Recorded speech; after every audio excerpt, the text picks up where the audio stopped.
The Napleton Sports Desk with Sports Director Scott Lever. Former IceHogs coach Bill Peters, now the head coach of the NHL's Calgary Flames, is catching some heat for remarks he allegedly made while with the IceHogs. A former IceHogs player has accused Peters of using racial slurs. Akeem Alou is the former IceHog. He was born in Nigeria. He was with the IceHogs for parts of 3 seasons, primarily in the 2009-10 season when he suited up for 48 games. He was just starting his pro hockey career, and his coach was Bill Peters.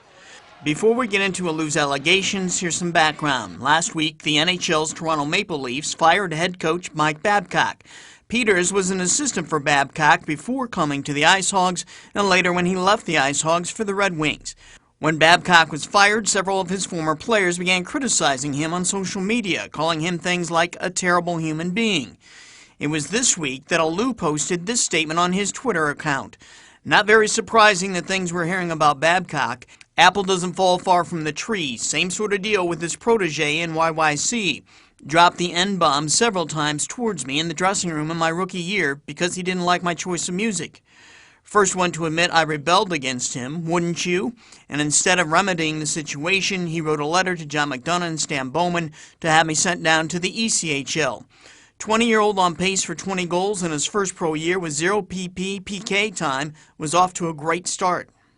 The Blackhawks have since released a statement saying that they were unaware of Alou's allegations. It reads, "The alleged actions by a former coach toward Akeem Alou while with the Rockford IceHogs are something we take seriously.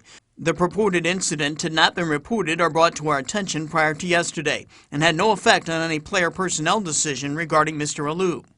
Peters is currently the head coach of the NHL's Calgary Flames.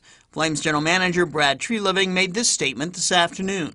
Allegations of this nature we take very, very seriously. Bill has not been relieved of his duties. We are continuing this ongoing investigation right now. 2 other former IceHogs, Simon Pepin and Peter MacArthur, have backed up Alou's claim. They've told the Canadian sports network TSN that the locker room slur did happen. We'll be right back.